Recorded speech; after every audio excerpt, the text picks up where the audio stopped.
ಸರ್ವರಿಗೂ ನಮಸ್ಕಾರ. ನಾನು ರವಿಕುಮಾರ್, ಚಿತ್ರದುರ್ಗ. ಇವತ್ತು ಮಂಕುತಿಮ್ಮನ ಕಗ್ಗದ 174ನೆಯ ಮುಕ್ತಕವನ್ನು ನಿಮ್ಮ ಮುಂದೆ ಇಡಲಿಕ್ಕೆ ಬಂದಿದ್ದೀನಿ.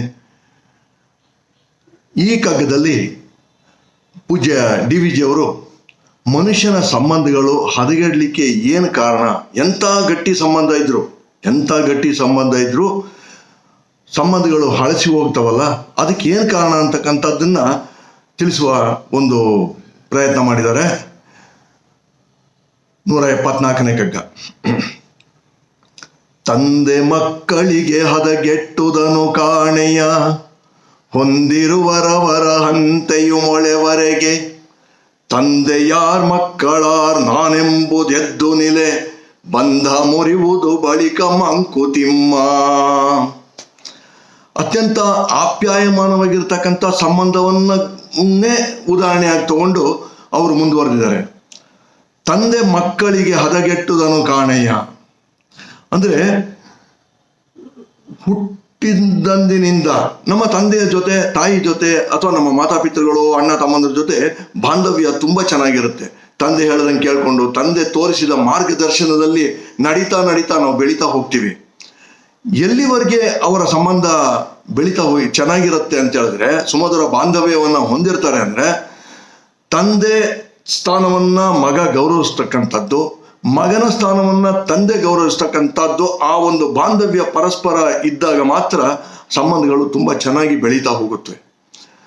ಇದನ್ನು ತಂದೆ ಮಕ್ಕಳಿಗೆ ಮಾತ್ರ ಸೀಮಿತ ಮಾಡ್ಕೋಬೇಡಿ. ನೀವು ಯಾವುದೇ ಒಂದು ಸಂಬಂಧಗಳು, ಅಣ್ಣ ತಂಗಿ ಆಗಿರ್ಬೋದು, ಅಕ್ಕ ತಮ್ಮ ಆಗಿರ್ಬೋದು, ಅಥವಾ ತಾಯಿ ಮಗ ಆಗಿರ್ಬೋದು, ಗೆಳೆಯರಾಗಿರ್ಬೋದು, ಬಂಧುಗಳಾಗಿರ್ಬೋದು, ಎಲ್ಲ ಕಡೆನೂ ಅಷ್ಟೇ ಬಾಂಧವ್ಯವನ್ನು ಪರಸ್ಪರ ಗೌರವಿಸಿರತಕ್ಕಂಥ ಒಂದು ಮನೋಭಾವನೆ ಇರೋ ತನಕ ಆ ಸಂಬಂಧಗಳು ತುಂಬ ಮಧುರವಾಗಿರುತ್ತೆ.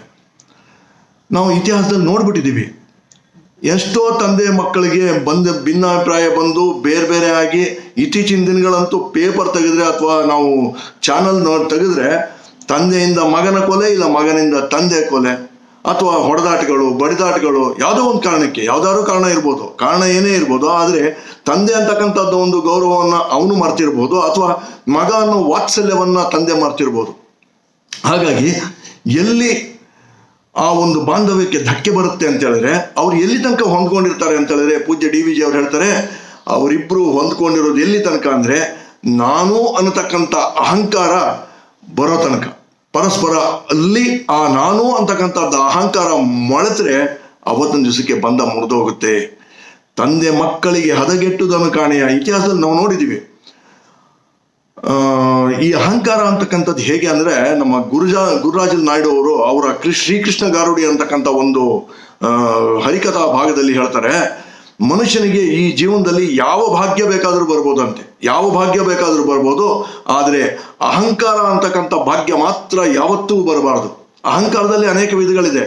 ವಿದ್ಯಾ ಅಹಂಕಾರ ಇರ್ಬೋದು, ತಾನು ರೂಪ ಚೆನ್ನಾಗಿದ್ದೀನಿ ಅನ್ನೋ ಅಹಂಕಾರ ಇರ್ಬೋದು, ಅಥವಾ ಶ್ರೀಮಂತಿಕೆಯ ಅಹಂಕಾರ ಇರ್ಬೋದು, ಬೇರೆ ಬೇರೆ ಅಹಂಕಾರಗಳು, ಪ್ರತಿಷ್ಠೆ, ಪದವಿ, ಯಾವುದೇ ಒಂದು ಬಂದಿದ್ದು ಅದನ್ನೇನಾದ್ರು ತಲೆಗೆ ಹತ್ತಿಸ್ಕೊಂಡ್ಬಿಟ್ಟು ಅಹಂಕಾರ ಅಂತಕ್ಕಂಥದ್ದು ಬಂದರೆ ಮನುಷ್ಯ ಬೇರೆಯವ್ರಿಗಿಂತ ಭಿನ್ನವಾಗಿ ಯೋಚನೆ ಮಾಡ್ಲಿಕ್ಕೆ ಶುರು ಮಾಡ್ತಾನೆ. ಎಷ್ಟೇ ಆತ್ಮೀಯರಾಗಿದ್ರೂ ತನ್ನ ಒಂದು ಆ ಸುಪೀರಿಯಾರಿಟಿ ಕಾಂಪ್ಲೆಕ್ಸ್ ಅಂತ ಏನು ಹೇಳ್ತಾರೆ, ತನ್ನ ಹೆಚ್ಚುಗಾರಿಕೆಯನ್ನು ತೋರಿಸ್ಕೊಳ್ಳಿಕ್ಕೆ ಪ್ರಯತ್ನ ಪಡ್ತಾ ಇರ್ತಾನೆ.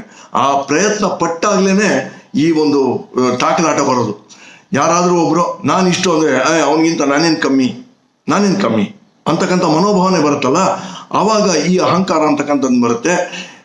ಫ್ರೆಂಡ್ಶಿಪ್ನಲ್ಲಿ ಸ್ವಲ್ಪ ನಿಧಾನವಾಗಿ ಬರುತ್ತೆ. ಫ್ರೆಂಡ್ಶಿಪ್ನಲ್ಲಿ ಅಷ್ಟು ಸುಲಭವಾಗಿ ಬರೋದಿಲ್ಲ. ಯಾಕಂದರೆ ನಾನೀಗಾಗಲೇ ಎಷ್ಟೋ ಕಡೆ ಹೇಳಿದ್ದೀನಿ, ಬಂಧುತ್ವ ಅಂತಕ್ಕಂಥದ್ದು ಪಿತ್ರಾರ್ಜಿತ. ನೀವು ಹುಟ್ಟುವುದಕ್ಕೆ ಮುಂಚೆನೇ ನಿರ್ಧರಿತವಾಗೋಗಿರುತ್ತೆ. ಇವನು ಮಾವ, ಇವನು ಅಕ್ಕ, ತಮ್ಮ, ಅಣ್ಣ, ತಂಗಿ ಎಲ್ಲವೂ ನಿರ್ಧಾರ ಆಗೋಗಿರುತ್ತೆ.